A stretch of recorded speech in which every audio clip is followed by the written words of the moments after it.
Let's do some guided practice for section 4.2, Rolle's theorem and the mean value theorem. First, for 1 and 2, we're going to prove that each of the following equations has at most one real solution. So the fact that it says at most means we don't have to do the intermediate value theorem part. We just have to do the Rolle's theorem part. Just show it can't have more than 2. Or 2 or more, I should say. So I guess we'll say let f of x equal cosine of x plus 4x. Right? So f is continuous and differentiable. Oh my gosh, can't write. Everywhere. Okay? So we've got that. Great. Suppose, you should know this by now, right? We're going to do a proof by contradiction. Suppose f has 2 real roots, R1 and R2. So by assumption, f of R1 equals f of R2, which equals 0.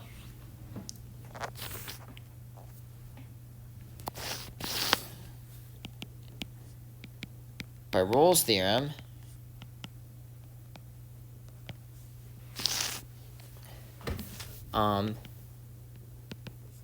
there's some c in the interval from R1 to R2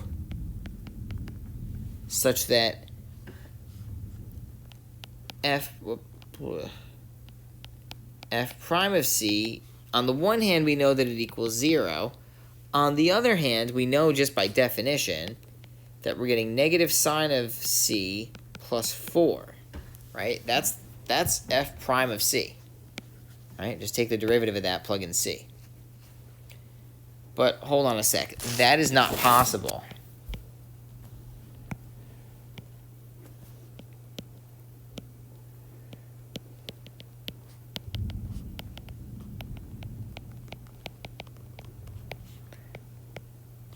So f has at most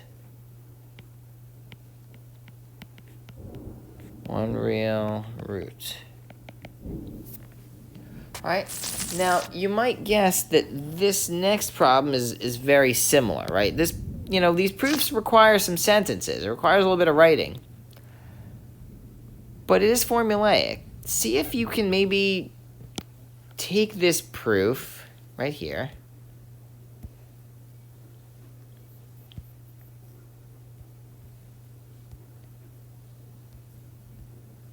and let's see if maybe we can change a couple of things. All right, let's redefine f. Okay. Still continuous and differentiable everywhere. Suppose it's got 2 real roots. Then by Rolle's theorem, there's some c such that f prime of c equals 0. Except, what is f prime of c? F prime of c is 5c to the 4th plus 1. And I hope you can see that that cannot possibly equal 0. It's always greater than 0.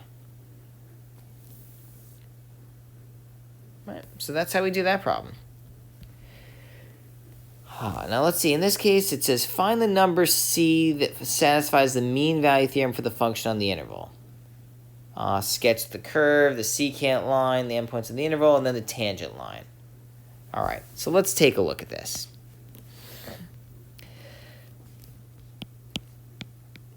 F has average velocity f of 2 minus f of 0 all over 2 minus 0 on the interval from 0 to 2. Right? Now let me actually just space this out, right? Because this is going to equal e to the negative 2 minus e to the 0 all over 2 minus 0. Can simplify that a little bit. We get e to the negative 2 minus 1 all over 2. Right? So that's the average velocity of f on our interval, okay? Maybe I'll write this guy over here. Okay. So, maybe I'll actually move this a little bit. We want to have some space here, okay?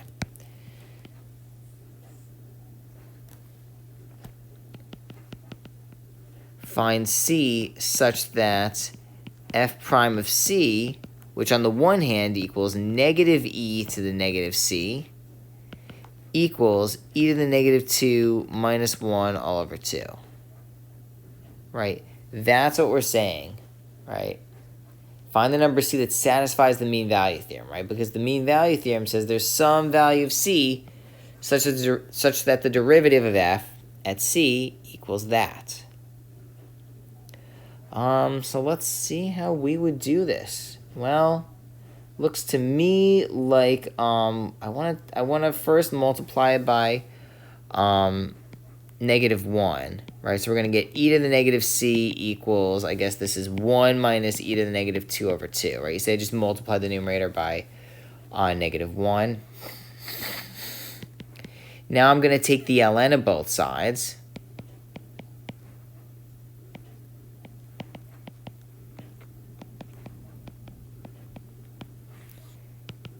And we're going to get negative c equals this.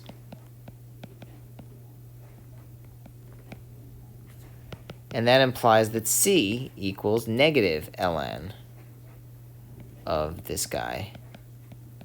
Or if you want to be all fancy, this equals ln of 2 over 1 minus e to the negative 2.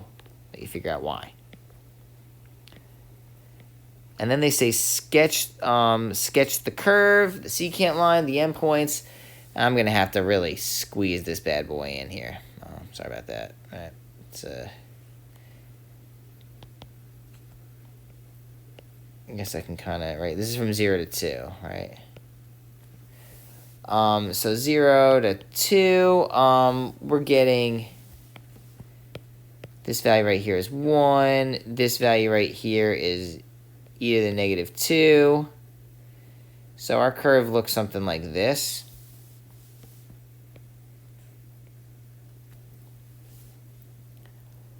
And then we've got the secant line. I might need to use a slightly thinner guy for this, right? This is the secant line. Oh, no, see, I gotta use a straight edge tool here. There's your secant line.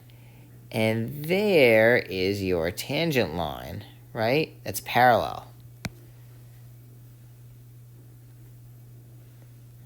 Maybe I'll make this thicker here. C. Right? So we have that f prime of c equals ln of 2 over 1 minus. Right?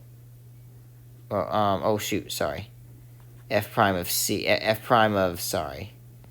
c equals f prime of ln of this nonsense, which equals e to the negative 2 minus 1 all over 2. And yes, the lines are in fact parallel. All right.